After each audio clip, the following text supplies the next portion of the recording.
Hello and welcome to my Yugioh channel. Today we're looking at some information to do with how these creators and artists came up with the different duels within Yu-Gi-Oh! GX and the inspiration as to how they kind of closed out these duels.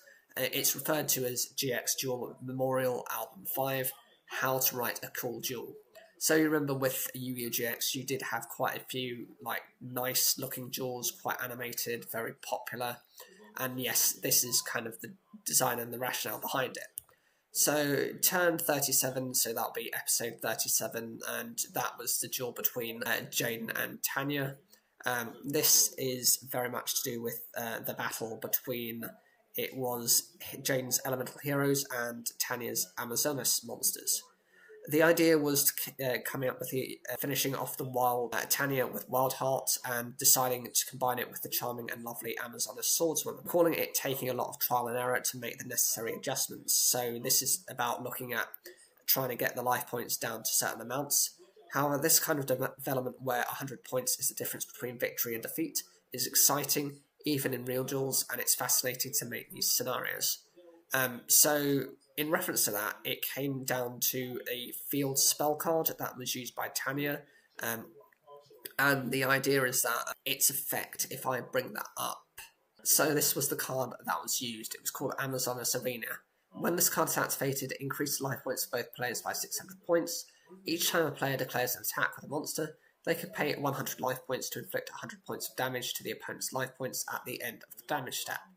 The purpose was, you use your kind of fighting spirit to inflict damage to your opponent, so it's almost like mutual destruction. The next example we look at is episode 38. So this was the duel against this kind of Navy admiral, and he wanted to recruit Jaden into becoming a duel teacher for a duel academy that he was going to set kind of under the sea, and the emphasis was kind of around that.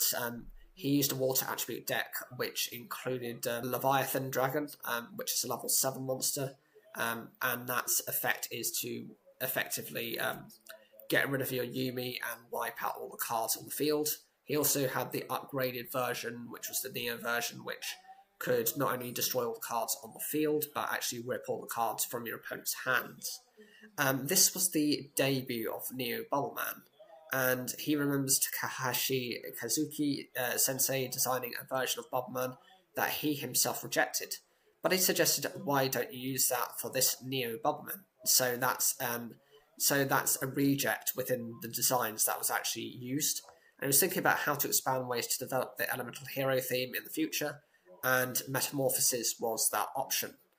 Bear in mind as well, I think the Aqua Dolphin also got an equivalent version of this, so did Glomos. Episode 39. This was a key one for Chaz because this was the actual introduction of the Ojamas into his deck.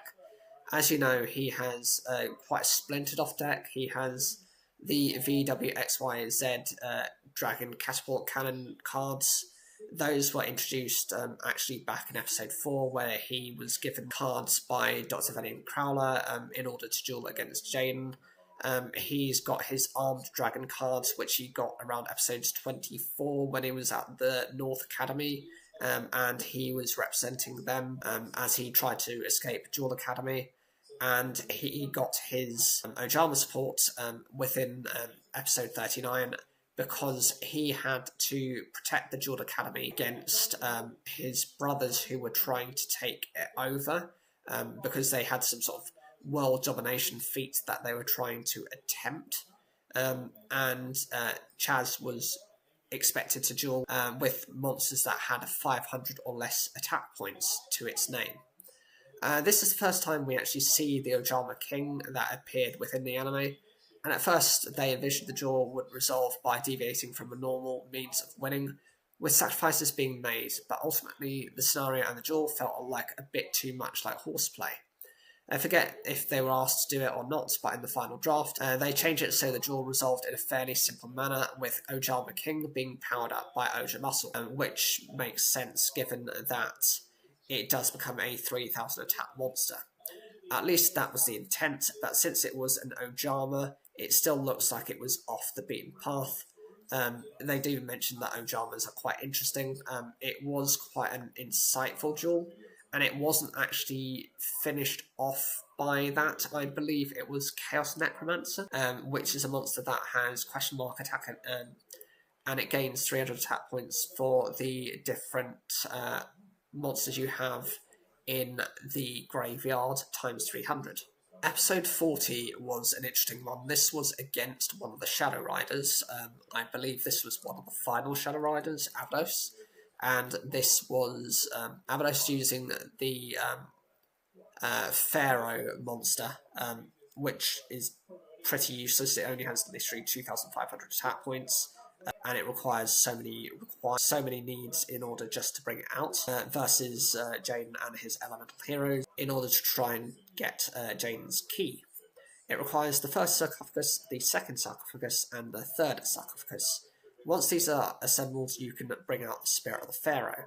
Since an ancient Pharaoh was set up as one of the 7 Shadow Riders, that strategy was planned from the beginning, so they actually had an idea of what they were going for straight away. They didn't kind of cheese it. They didn't have to think, what are we going to theme everything around? So how can we counter that expected flow in a way that will make the duel exciting for the Pharaoh and of course the audience? This duel was created with the intention of answering that question, which is where you've got the hero flash support that came in. So each of those has its own kind of requirements, and within it you've got H Heated Heart, E Emergency Call, R Righteous Justice, and O Oversoul. They always wanted to do a card like Hero Flash, and the timing turned out to be perfect. They also wanted to make sure the individual cards could be useful later on, but they also wanted to avoid the feeling that the cards were conveniently arranged, so they included a slight sense of misdirection, such as a spell card like this would generally be useful for elemental hero decks. However, the ending of the story was completely revealed in the title of the episode. So yeah, that was just the case of where it was. This is the example of Spirit of the Pharaoh. It's light attribute zombie type at level 6 with 2,500 attack and 2,000 defense. It can't be normal summoned or set and must be special summoned by the first sarcophagus. When this card is special summoned, you can target up to 4 level 2 or lower zombie normal monsters in your graveyard, special summon those targets. At that point it's particularly useless because the level 2 monsters that Abydos was running are having 900 attack points, so they're little minions that really can't get over anything. They could do some damage, but nothing really that impressive. The first sarcophagus is a continuous trap card. Once per turn during your opponent's end phase, place one at the second sarcophagus, or after you've done that, third sarcophagus from your hand or deck in your spell and trap zone, face up. Then, if you control the first sarcophagus, the second sarcophagus, and the third sarcophagus, send all of them to the graveyard, and if you do, special summon one Spirit of the Pharaoh from your hand or deck. If any of these cards, including this card, leaves your field, send all of them you control to the graveyard, including this card. This gives you an example of why the deck is a particular nightmare to bring out those monsters. Any one of those cards being destroyed, be it this one or any of the others, instantly destroys the rest. It'd be one thing if it was just a case of protecting this card, but no, you have to protect all 3 for the duration of a couple of turns, which means it's pretty useless. The second sarcophagus is a continuous spell card. This card can only be placed on the field by the effect of the first sarcophagus. So if you think the first sarcophagus was useless, this one doesn't really have an effect. It simply says that it has to be put on the field by the effect of the continuous trap card. The third sarcophagus is a continuous spell card. This card can only be placed on the field by the effect of the first sarcophagus. Again, similar to the second sarcophagus, it doesn't have an effect to its name. Hero Flash is a normal spell card. You banish one Heated Heart, E Emergency Call, R Righteous Justice, and O Oversoul from your graveyard. Special summon one Elemental Hero normal monster from your deck. All Elemental Hero normal monsters you currently control can attack your opponent directly this turn. The interesting thing about this card is that your initial elemental heroes tend to be normal monsters. So elemental hero Avion, you've got elemental hero Burstinatrix, elemental hero Clayman, and elemental hero Sparkman were all normal monsters, and so they were useful for this strategy. H Heated Heart is a normal spell card. Target one face-up monster you control. Until the end of this turn, it gains 500 attack, and if it attacks a defense position monster, inflict piercing battle damage to your opponent. So each of these cards was used by Jaden as well in order to activate the Hero Flash. Emergency Call is a normal spell card. Add one elemental hero monster from your deck to your hand. This is actually one of the more useful ones that's used even to this day as an instant search for an elemental hero, and it's not restricted to any type of level. Our Righteous Justice is a normal spell card. Destroy spell or trap cards on the field equal to the number of elemental hero cards you control.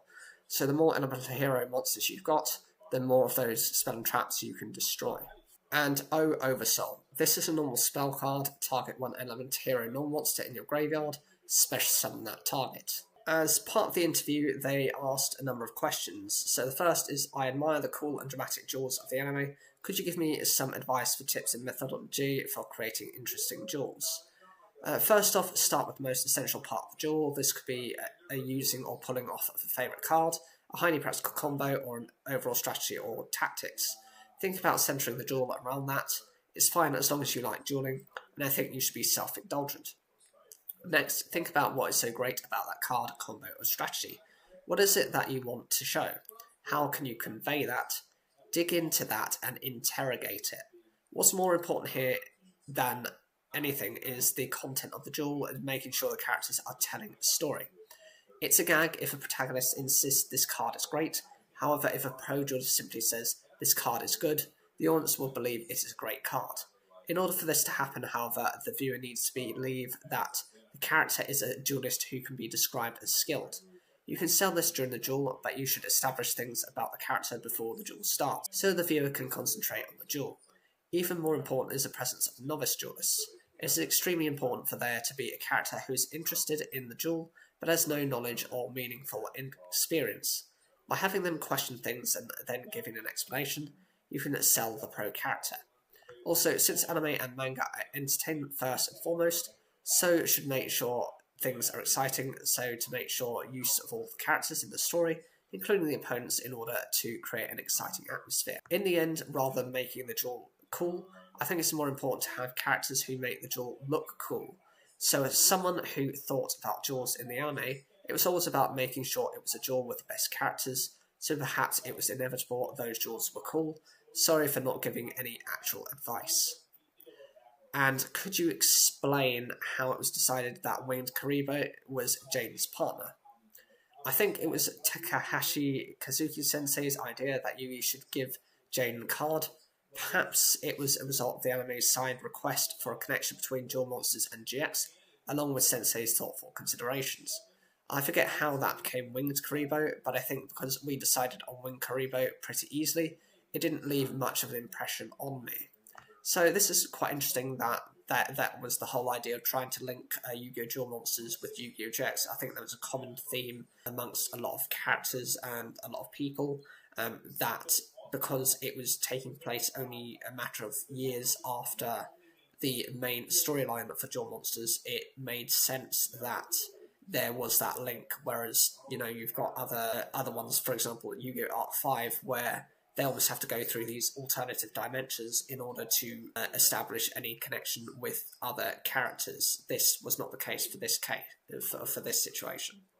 And likewise, I think it's interesting that actually they looked at, for these duels, stuff to do with any connections with starting with either a strategy in mind or a particular card in mind, and then working from that, because then you've got a solid storyline to base things off, rather than to focus on something about a character quirk and then try and build the deck around that character's quirk. This is really interesting about the thought process that's gone into a lot of this anime, and it's nice to see some more transparency from Konami. I'd love to hear what you guys think of these opinions, and what do you think they can do in the future in terms of an anime. I know a lot of people are looking forward to one, but nothing as of yet has been established. Make sure to like the video, it really helps to support the channel. If you like the video, please subscribe, it's free, and it'd be great if you can watch a video at the end screen. It also helps to boost the watch time. Thank you.